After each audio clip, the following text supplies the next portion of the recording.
Olá a todos, sejam todos bem-vindos a mais uma apresentação de seminário que o professor Lauriston propôs como método de aprendizado. Espero que vocês estejam bem e que gostem da nossa apresentação. Nossa apresentação vai ser sobre membros inferiores. Estes são os nossos componentes: Herbert, Maria Luísa, Pedro Henrique, Thaís e Tamir. Aqui nós temos um breve sumário para guiar nossa apresentação.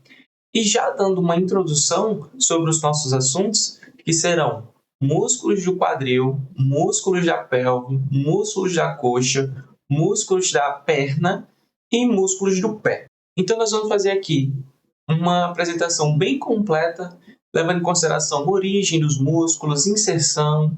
Vamos falar também de vascularização, tanto sanguínea quanto linfática, dentre outros aspectos como inervação, função, onde ficam essas posições anatômicas desses músculos, e por isso a gente vai se estender um pouquinho essa aula. Vejam que ela é um pouquinho mais longa, mas para que ela fique o mais completa possível. Então, vamos lá. Então, a partir desse momento, vamos dar início à anatomia dos músculos do quadril. Essa, gente, é uma região complexa e vital para a biomecânica humana. Isso porque ela serve como um ponto de transição de forças entre o tronco e os membros inferiores. E ela permite desde a manutenção da postura ereta até movimentos com alta potência e agilidade. Então, para fins didáticos, a gente quis dividir os músculos dessa região em dois grandes grupos, que é um grupo superficial e um profundo. O superficial é composto pelo glúteo máximo, médio, mínimo e o tensor da fáscia látea. Esses são músculos de maior volume, então eles são responsáveis por gerar movimento e estabilidade pélvica lateral. Já os profundos, que incluem piriforme, gêmeo superior e inferior, obturador interno e o quadrado femoral, eles realmente são menores e eles se situam mais abaixo do glúteo máximo. E eles atuam principalmente como rotadores laterais e estabilização, basicamente, da articulação coxo-femoral.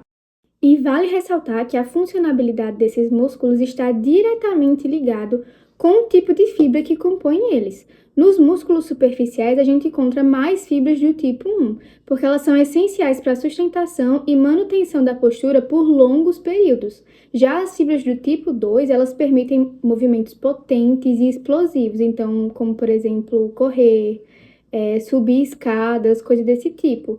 E aí, em contraste, os músculos profundos, eles já possuem mais fibras fásicas, porque elas fornecem uma rotação precisa e uma estabilização fina do quadril em diferentes ângulos de movimento.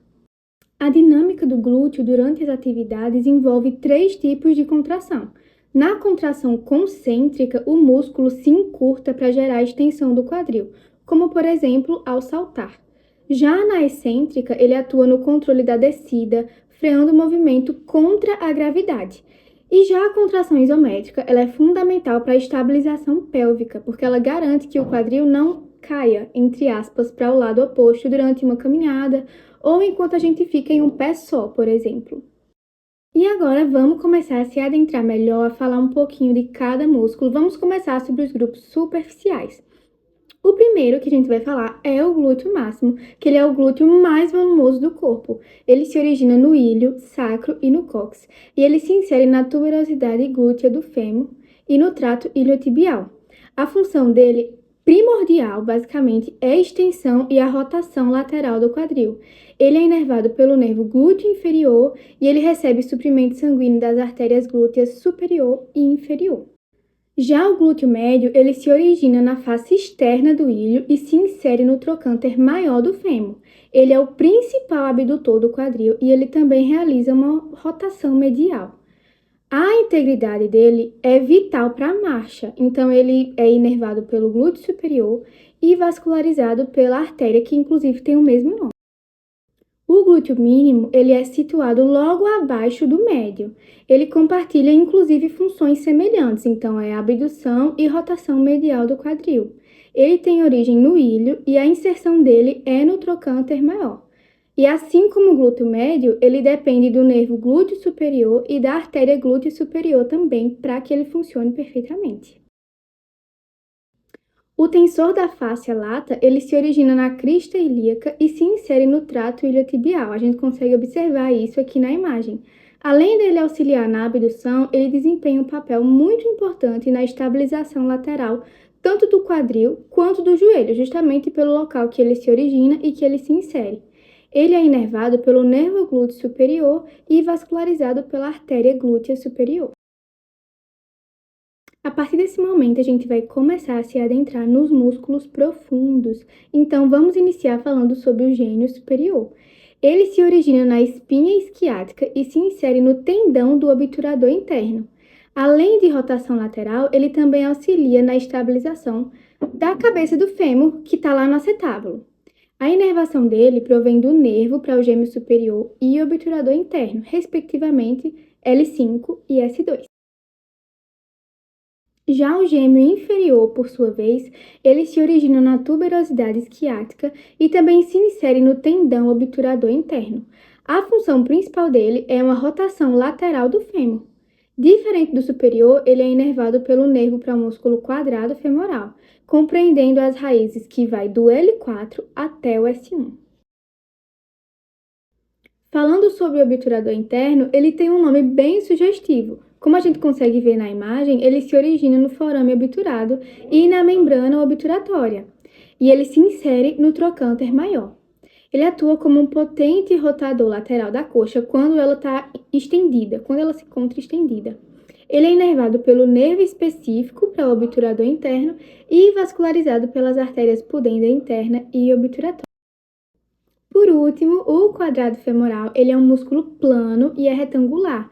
Como a gente pode ver na imagem, ele se origina bem aqui na tuberosidade isquiática e se insere na crista intertrocantérica do fêmur. Ele é um forte rotador lateral e estabilizador. A inervação dele é dada pelo nervo para o músculo quadrado femoral e a vascularização é garantida pelas artérias glútea inferior, circunflexa femoral medial e obturatória. E bom, gente, para finalizar, a drenagem linfática da região glútea é organizada em dois sistemas. A drenagem superficial encaminha a linfa para os linfonodos inguinais superficiais.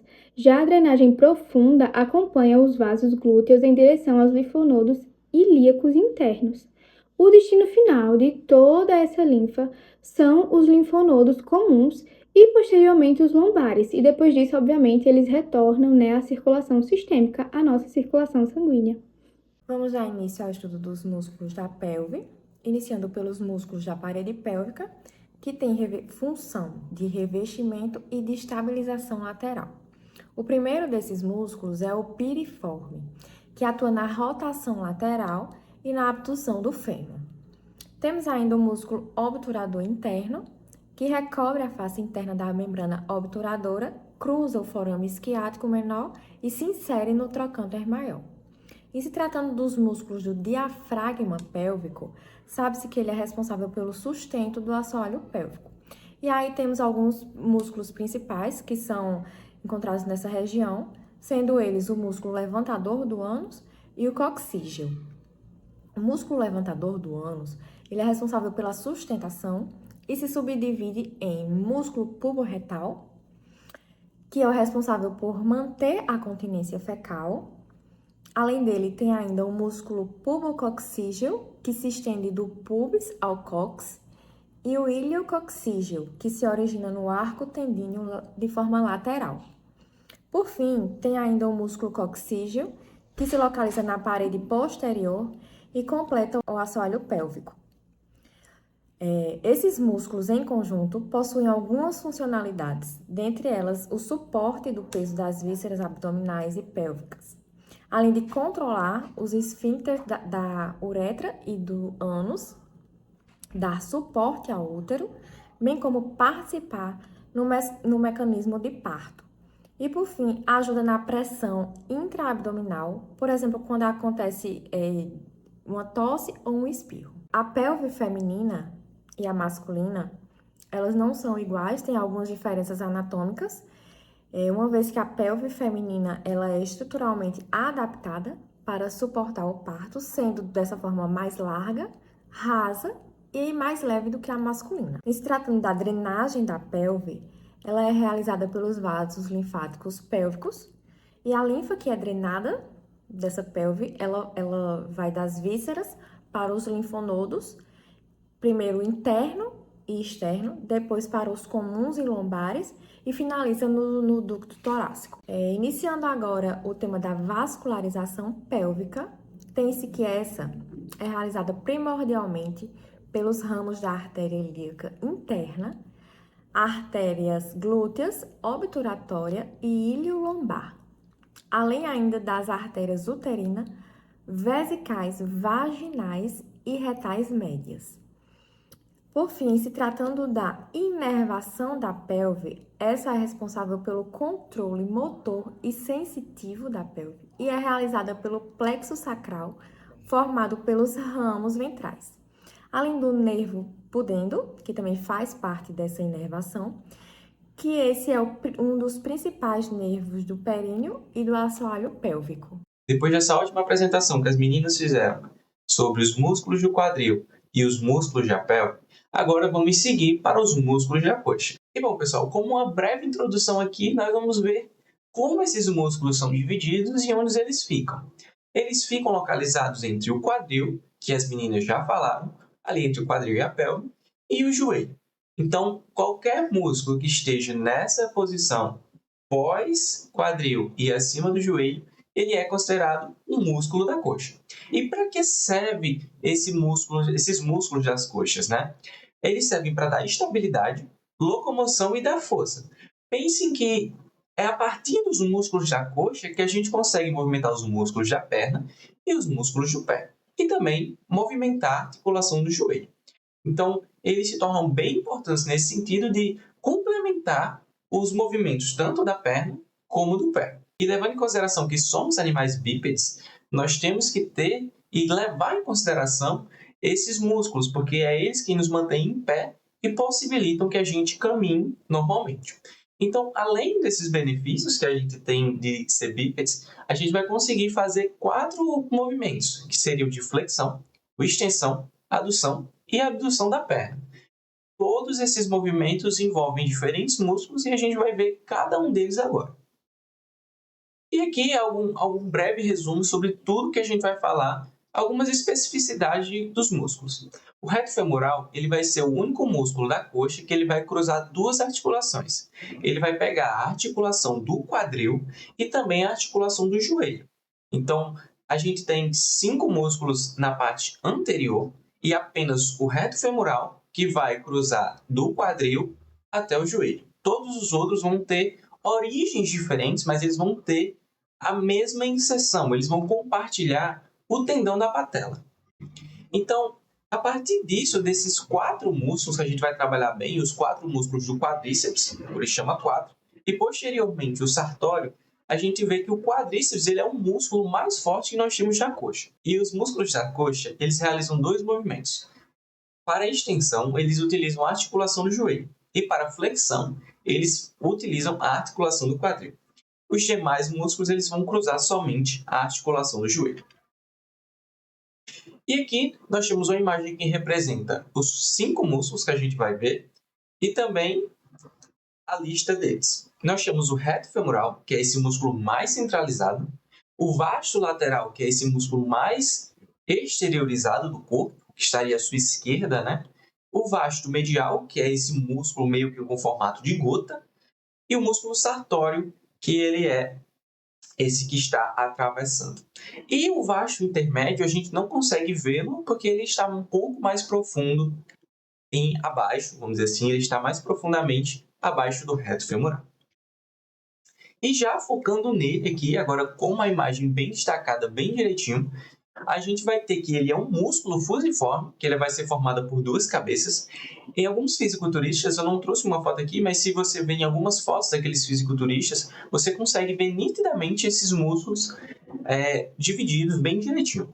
Então, qual vai ser a origem desse músculo? Ele vai estar lá na origem, a origem dele vai ser lá na espinha ilíaca anterior.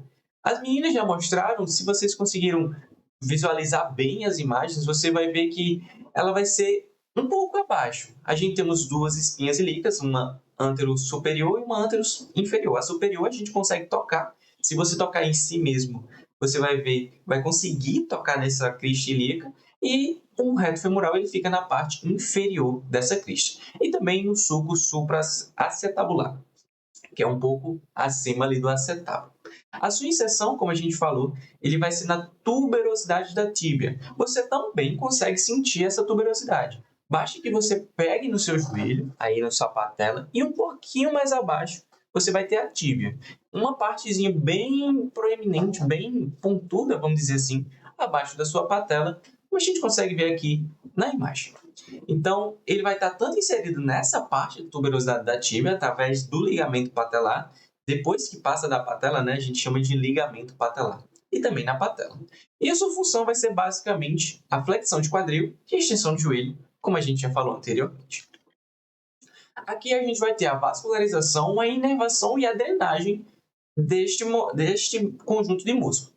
Eu coloquei aqui mais detalhado no reto femoral, mas basicamente quase os 5 músculos e também os outros, eles vão utilizar esta passagem, tanto da artéria femoral, como da artéria circunflexa femoral lateral, da artéria circunflexa ilíaca superficial, e também eles vão ser inervados pelo nervo femoral. Veja aqui na imagem que o nervo femoral ele tem muitos ramos, e eles formam quase que literalmente o formato dos músculos. Então, o nervo femoral vai ser o principal aqui, tanto da parte anterior, a parte da frente da coxa, como da parte anterior. É claro que na parte anterior tem algumas diferenças, mas o nervo femoral também vai estar presente em quase tudo ali. E na questão dos linfonodos inguinais, eu estou falando isso agora porque mais na frente vai ficar bem repetitivo, vai ficar bem maçante, porque os linfonodos inguinais, eles é o principal da coxa.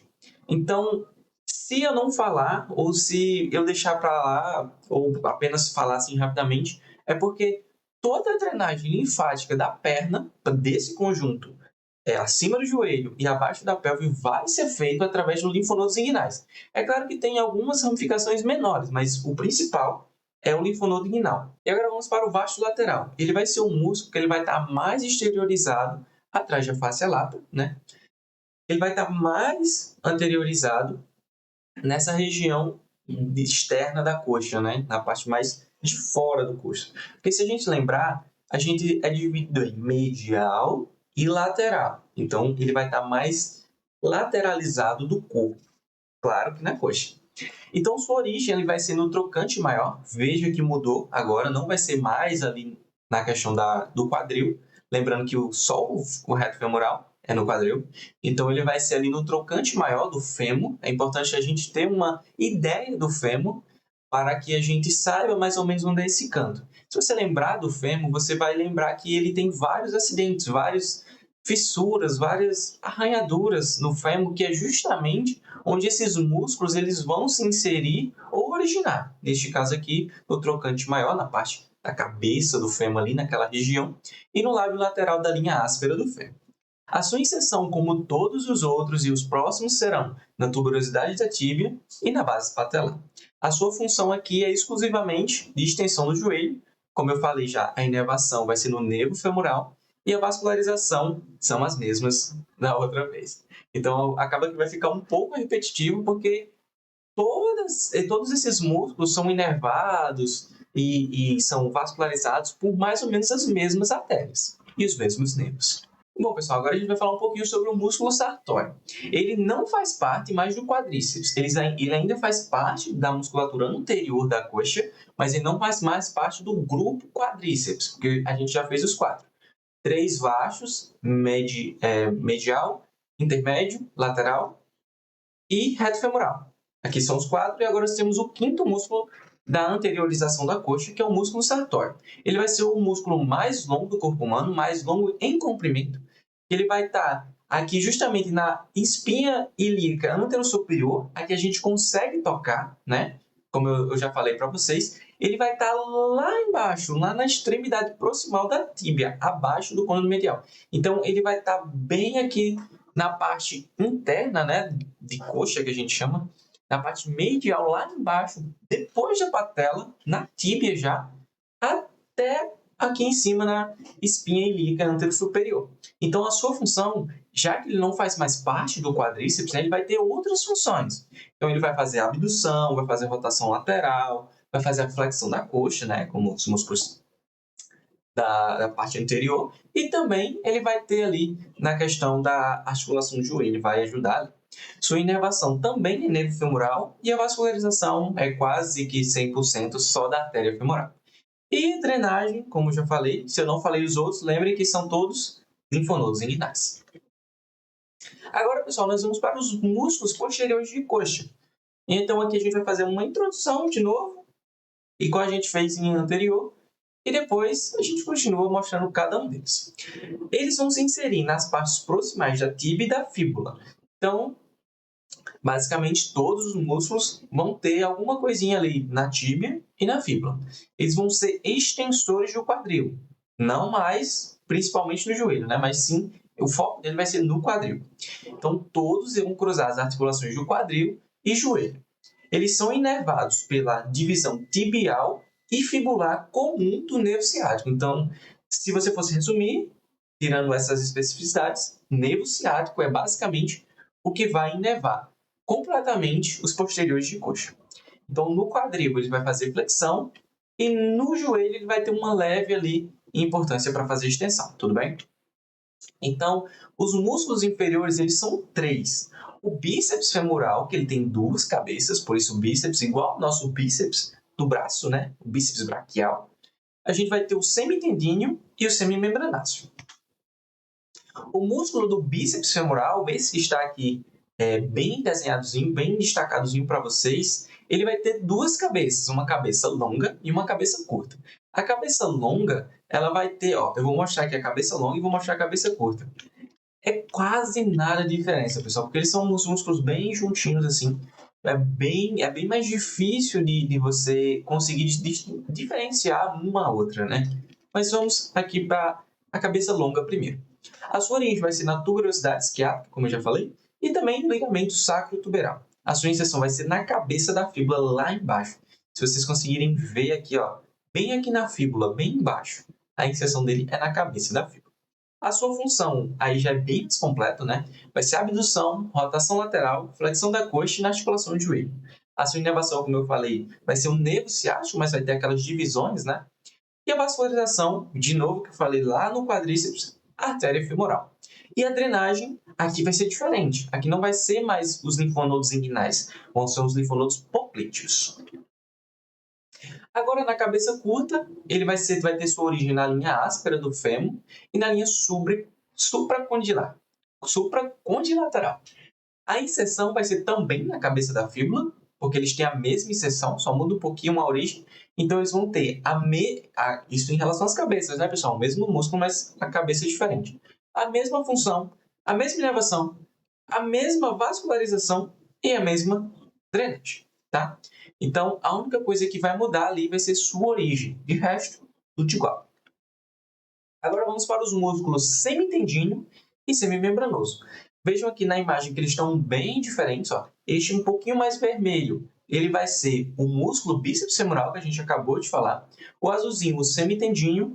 E o de baixo, o mais profundo ali, vamos dizer, mais profundamente na perna, vai ser o semimembranoso. Então, a sua origem vai ser dos dois na tuberosidade isquiática, tanto no semitendíneo como no semimembranoso. Agora, a inserção é diferente. O semitendíneo vai ser na parte superior da face medial da tíbia e o semimembranoso no posterior do côndilo medial da tíbia. A sua função vai ser basicamente flexão de joelho, extensão de quadril e rotação medial da perna. Isso, os dois, tá? Tanto o músculo semitendíneo quanto o músculo semimembranoso. A sua inervação vai ser no nervo isquiático, a divisão tibial, né, do nervo isquiático, e a vascularização vai ser os ramos perfurantes das artérias femoral e poplítea e a drenagem dos linfonodos poplíteos. Vejam que aqui eles são quase iguais, a única diferença vai ser essa inserção, que vai ser um pouquinho diferente, porque vejam na imagem que um é mais profundo e o outro é bem alongado, né? Então a inserção, onde ele vai ficar, é bem diferente, mas de resto, eles compartilham as mesmas características. Agora nós vamos para os músculos mediais. Os músculos mediais são os músculos de interno de coxa, né? Popularmente conhecidos, os músculos do meio da coxa, que ficam no meio da gente, né?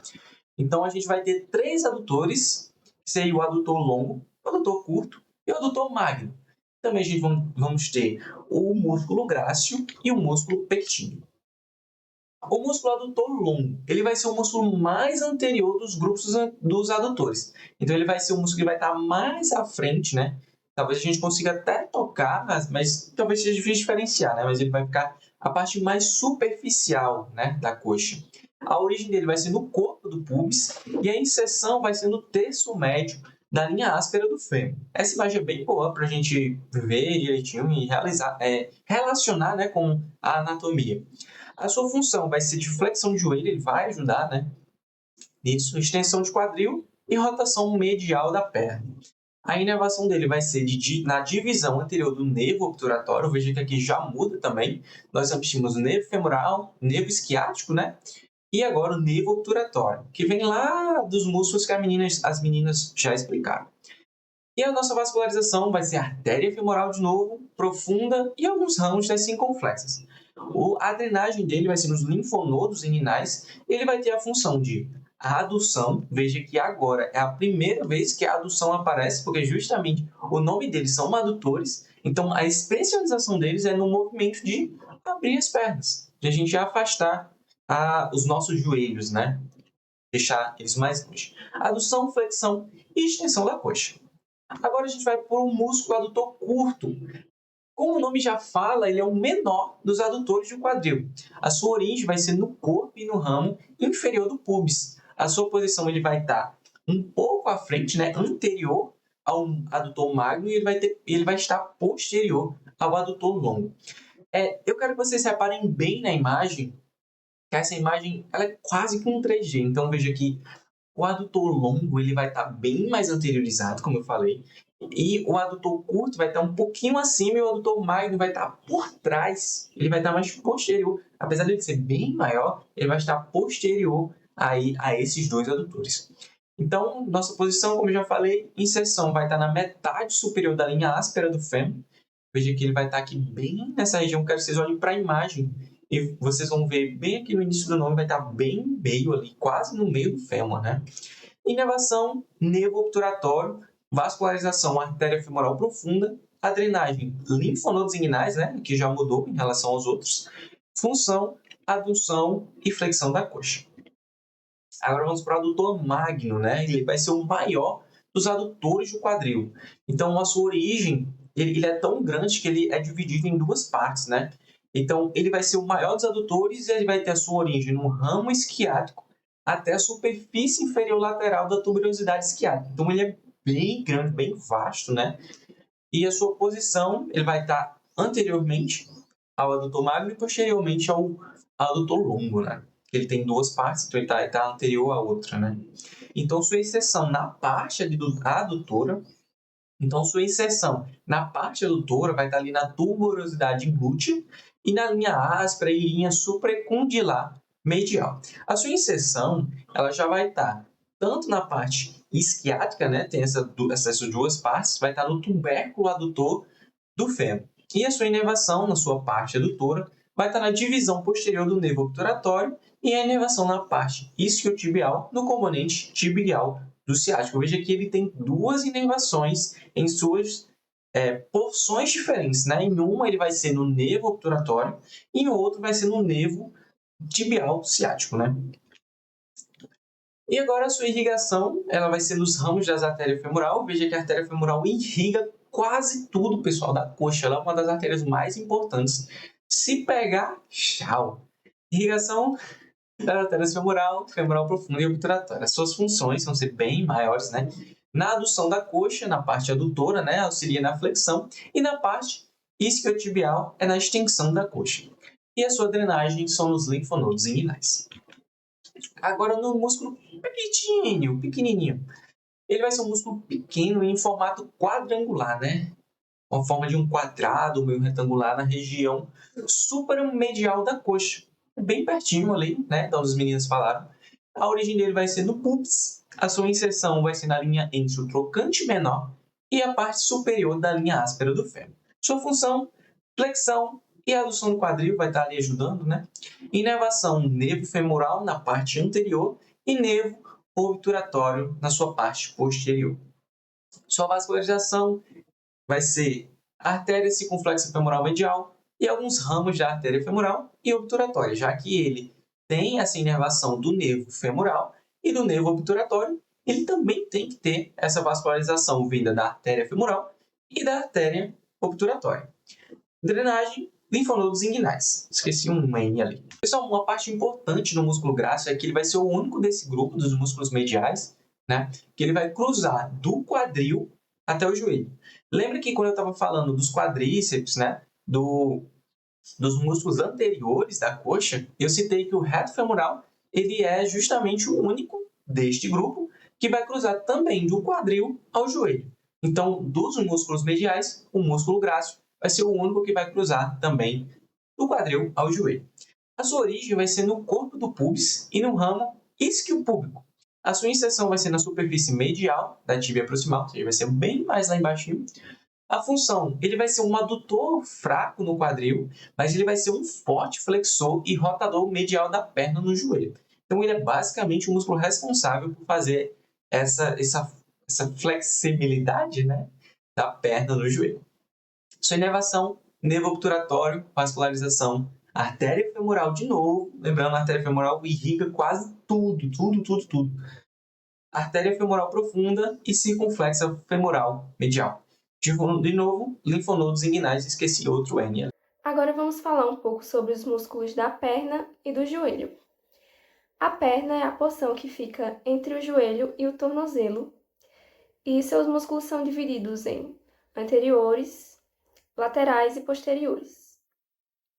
O grupo anterior é formado pelos músculos tibial anterior, extensor longo do hálux, extensor longo dos dedos e pelo fibular terceiro. Agora vamos começar a falar especificamente de cada músculo dessa porção anterior. O primeiro deles é o tibial anterior, que tem sua origem na face lateral da tíbia e na membrana interóssea. Sua inserção acontece no osso cuneiforme medial e na base do primeiro metatarso. A sua inervação é feita pelo nervo fibular profundo e suas funções são dorsiflexão do pé e a inversão do pé. O próximo músculo é o extensor longo do hálux. Ele tem a sua origem na face medial da fíbula e na membrana interóssea. Sua inserção acontece na base da falange distal do hálux e a sua inervação é feita pelo nervo fibular profundo. Suas funções são extensão do hálux e dorsiflexão do pé. O extensor longo dos dedos tem sua origem na metade proximal da face medial da fíbula e no côndilo tibial lateral. Sua inserção acontece nas falanges médias e distais dos dedos. Sua inervação é feita pelo nervo fibular profundo e as suas funções são extensão dos dedos, dorsiflexão do pé e a inversão do pé. O músculo fibular terceiro tem sua origem na face anteromedial distal da fíbula. A sua interseção fica na face posteromedial da base do quinto metatarso. A sua inervação é feita pelo nervo fibular profundo e as suas funções são dorsiflexão do pé e eversão do pé. Já o grupo dos músculos laterais possui apenas dois músculos, que são o fibular longo e o fibular curto. O primeiro é o fibular longo, que tem sua origem na cabeça da fíbula, nos 2/3 superiores da face lateral da fíbula e no septo intermuscular. Sua inserção acontece no cuneiforme medial e no primeiro metatarso. Suas funções são flexão e eversão do pé e suporte ao arco transverso do pé. Sua inervação é feita pelo nervo fibular superficial. O segundo músculo do grupo lateral é o fibular curto, que tem sua origem no terço inferior da face lateral da fíbula. A sua inserção ela acontece na base do quinto metatarso, e suas funções são flexão e eversão do pé. A inervação desse músculo é feita pelo nervo fibular superficial. O terceiro e último grupo é o grupo posterior, que se divide em duas camadas. A camada superficial, que contém os músculos gastrocnêmio, sólio e plantar, e a camada profunda, que contém os músculos popliteo, tibial posterior, flexor longo dos dedos e flexor longo do hálux. O primeiro músculo da camada superficial é o gastrocnêmio, que tem sua origem na face posterolateral do côndilo femoral lateral, no côndilo femoral medial e na face poplítea da diáfise femoral. A sua inserção é na face posterior do calcâneo, sua inervação é no nervo tibial e suas funções são flexão plantar do pé e flexão do joelho. O músculo sóleo tem sua origem na linha soleal, na cabeça da fíbula e na borda posterior da fíbula. Sua inserção é na face posterior do calcâneo, sua inervação é feita pelo nervo tibial e sua função é a flexão plantar do pé. O plantar tem sua origem na linha supracondilar lateral do fêmur e no ligamento poplíteo oblíquo do joelho. A sua inserção é na face posterior do calcâneo, sua inervação é também feita pelo nervo tibial e suas funções são flexão plantar do pé e flexão do joelho. Agora falando dos músculos da camada profunda, nós temos o poplíteo, que tem sua origem no côndilo femoral lateral e no corno posterior do menisco. Sua inserção é na face posterior da tíbia proximal, sua inervação é feita pelo nervo tibial e sua função é desbloquear a articulação do joelho e estabilizar a articulação do joelho. O tibial posterior tem a sua origem na face posterior da tíbia, na face posterior da fíbula e na membrana interóssea.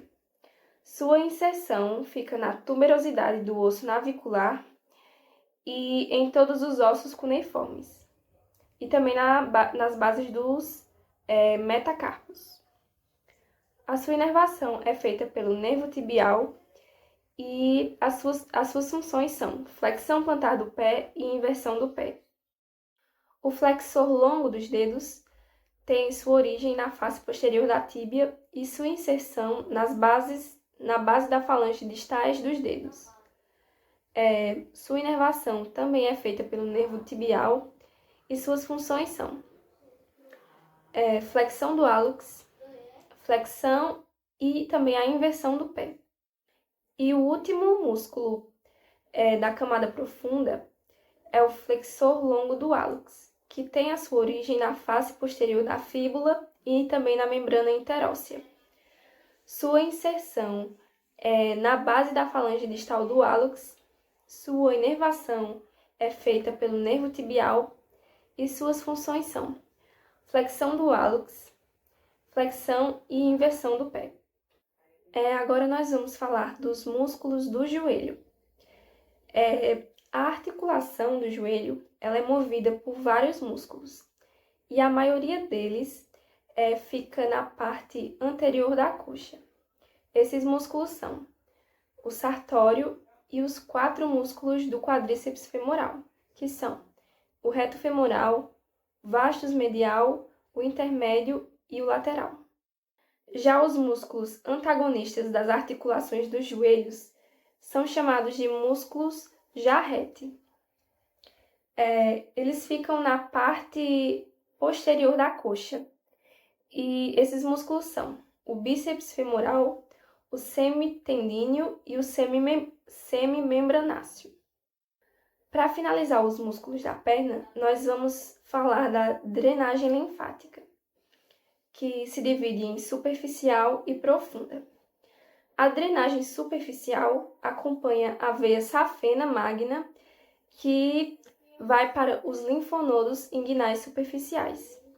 Já a drenagem profunda acompanha as veias tibiais, as veias fibulares e as veias poplíteas, que são levadas para os linfonodos poplíteos e para os linfonodos inguinais profundos. Olá a todos, meu nome é Herbert e eu irei dar continuidade ao assunto e eu vou falar sobre os músculos do tornozelo e do pé. Bem, o tornozelo e o pé são estruturas complexas formadas por muitos músculos, tendões e ligamentos. Juntando esses três, dá mais de 100 estruturas, sabe? Essa riqueza anatômica é crucial para diversas funções do dia a dia. E a primeira dela é o suporte de peso. É essencial para suportar toda a carga corporal. A segunda é o equilíbrio, que garante a estabilidade em diferentes superfícies.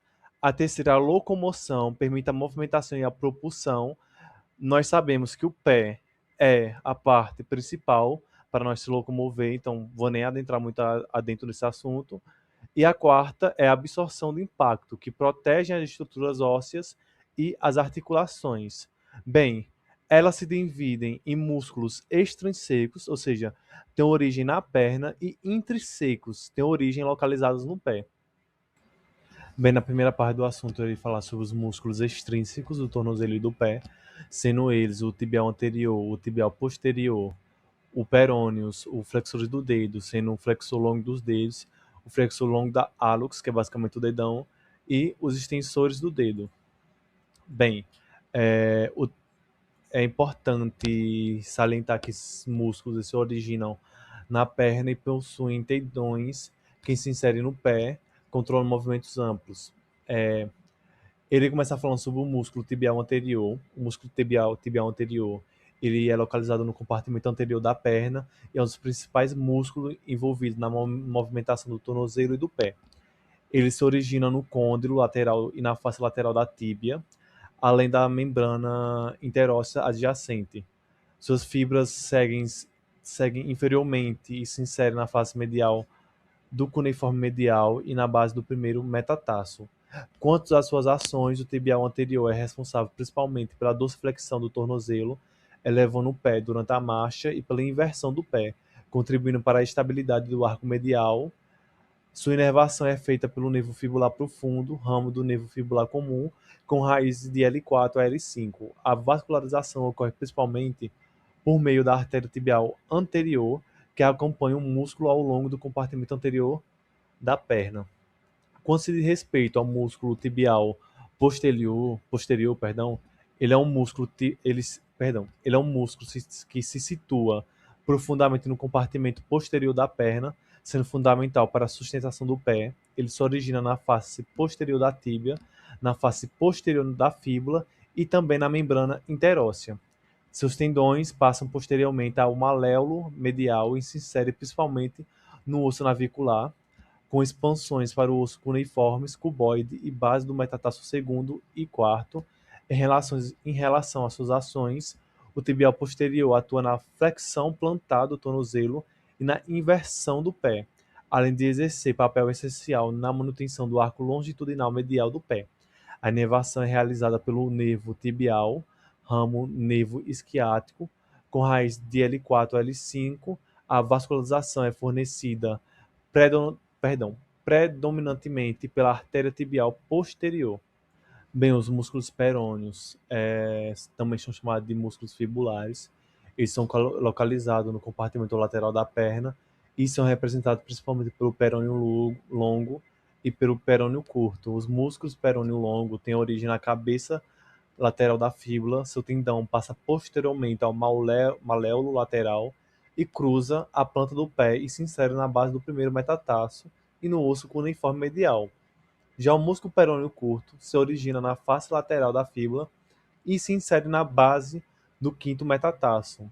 Com as suas ações, ambos promovem a inversão do pé e auxiliam na flexão plantar do tornozelo, sendo importante para a estabilidade lateral do tornozelo durante a marcha. A inervação dos músculos perôneos é realizada pelo nervo fibular superficial. A vascularização ocorre principalmente por ramos da artéria fibular. Bem, gente, é uma coisa que é importante saber para na hora vocês não se perderem. Se vocês repararem, quando a gente fala sobre músculos perôneos, a gente não sabe onde se localiza. Agora, quando a gente vem músculos fibulares, onde vocês acham que eles são localizados, né?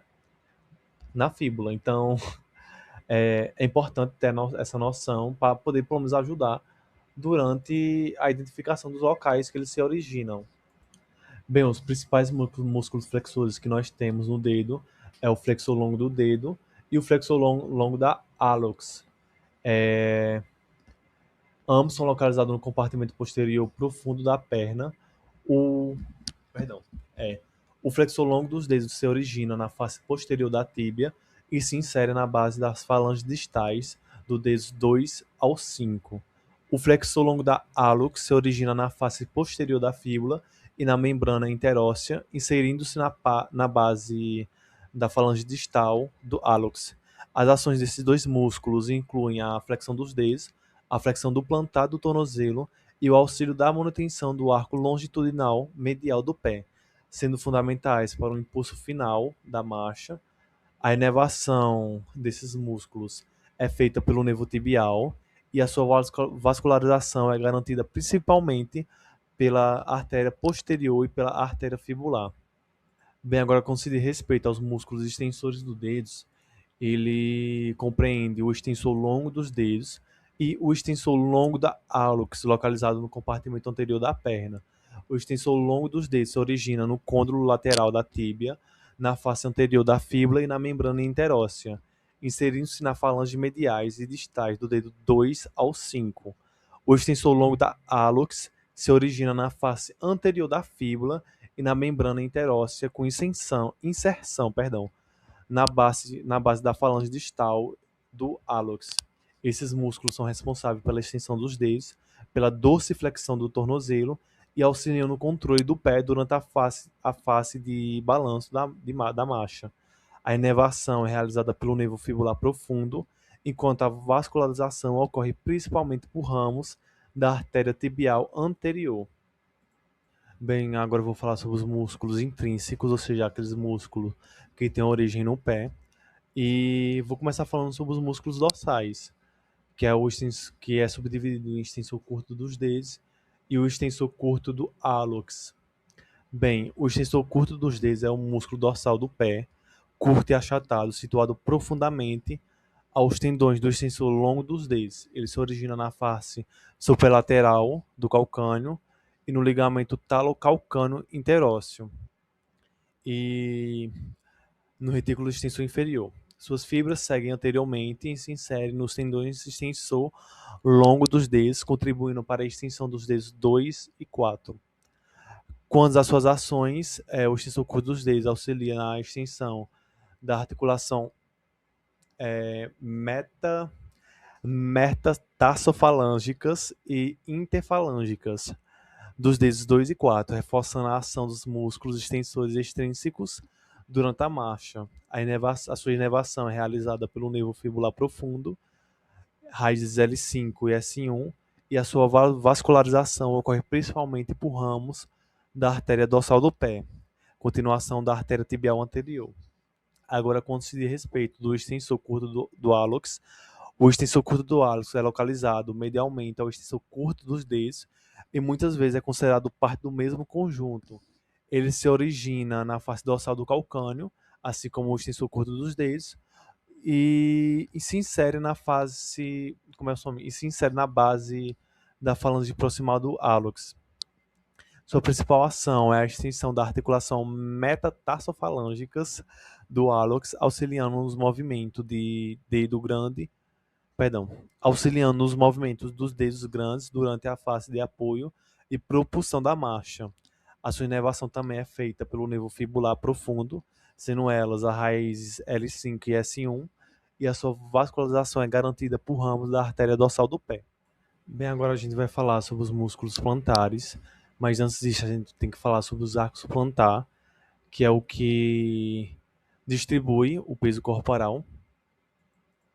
Existem 3 tipos de arcos plantar, sendo eles o pé neutro, o pé cavo e o pé plano. O pé neutro é o formato mais comum, caracterizado por distribuição equilibrada do peso corporal. A pisada é neutra, reduzindo o risco de sobrecarga articulares. Já o pé cavo possui arco plantar alto e acentuado, o que aumenta a rigidez e a concentração de carga em áreas específicas. Apresenta malotendência à supinação e pode favorecer lesões por sobrecarga.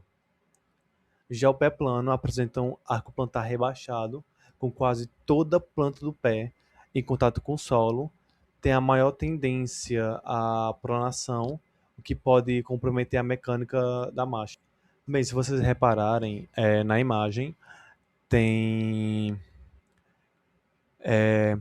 três pés, que é os três tipos de arco, e dá para perceber claramente a diferença de um para outro, né? Tipo, o pé neutro, ele tem a pisada mais normal, como você pode ver pela essa parte cinzinha. Já o pé cavo, ele meio que divide o pé no meio, a marca do pé no meio, e o pé plano marca tudo, sabe? Bem, os músculos plantares, eles têm origem e inserção no próprio pé. Eles são organizados em 4 camadas, da mais superficial, que é a primeira camada, para a mais profunda, que é a quarta camada. E elas são fundamentais para a estabilidade, equilíbrio, movimentos finos do dedos e a manutenção dos arcos plantares. Bem, a primeira camada é composta por músculos responsáveis principalmente pelo movimento do hálux e do quinto dedo, além de proteger estruturas profundas do plantar do pé. Ela é formada por abdutor do hálux, flexor curto dos dedos e o abdutor curto mínimo. O abdutor do hálux origina-se no calcâneo e insere-se na base da falange proximal do hálux, atuando na abdução e flexão do hálux. O flexor curto dos dedos tem origem no calcâneo e se insere na falange mediais do dedo 2 ao 4, sendo responsável pela flexão dos dedos. Já o abdutor do dedo mínimo origina-se no calcâneo e insere-se na base falange proximal do quinto dedo, promovendo sua abdução e flexão. A inervação dessa camada ocorre pelo nervo plantar medial e plantar lateral, ambos do nervo tibial. A vascularização é feita pelas artérias plantares medial e laterais. Agora, com se diz respeito à segunda camada, que pode ser dividida, tipo, a camada intermediária, ou seja, a intermediária superficial, é a mais profunda e está relacionada ao controle fino dos dedos e ao suporte do arco plantar. Ela inclui o quadrado plantar, os lumbricais, os tendões do flexor longo do dedo e o do flexor longo do hálux. Aqui na imagem nós temos os lumbricais, sabe? O quadrado plantar ajusta a tração do flexor longo dos dedos, auxiliando na flexão dos dedos 2 ao 4. Os músculos lumbricais originam-se nos tendões flexor longo dos dedos e inserem-se na expansão dorsais, promovendo flexão das articulações metatarsofalángicas e extensão das interfalângica. A inervação ocorre pelo nervo plantar lateral, exceto pelo primeiro lombrical, que pode receber fibras do nervo plantar medial. A sua vascularização é garantida pela artéria plantares. Agora, com se diz respeito à terceira camada, que também é considerada uma camada intermediária, só que é considerada intermediária profunda, ela é composta por músculos que atuam especificamente sobre o hálux e o dedo mínimo, contribuindo para a propulsão do pé. Só um minuto. Ela é formada por flexor curto do hálux, o adutor do hálux e o flexor do dedo mínimo. O flexor curto do hálux auxilia na manutenção do hálux.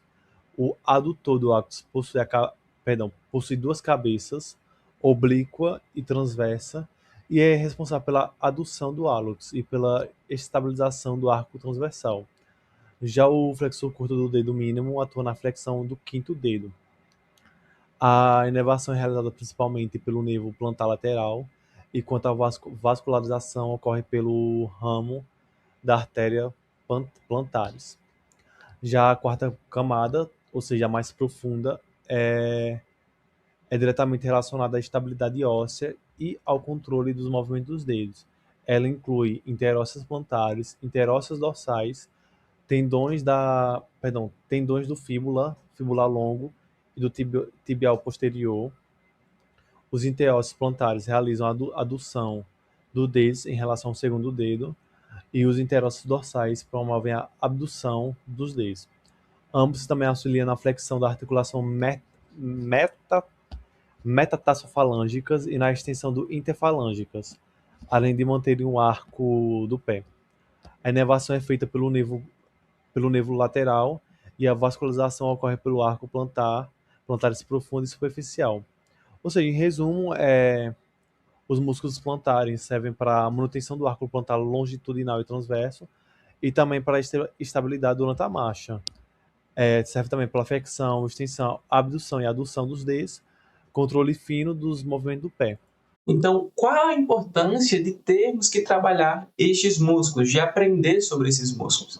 Primeiro, de saber anatomia para pessoas que são universitários e estão na área da saúde, é de suma importância entender como esse sistema funciona, ou ao menos os seus componentes, para diversas aplicações que existem hoje na saúde.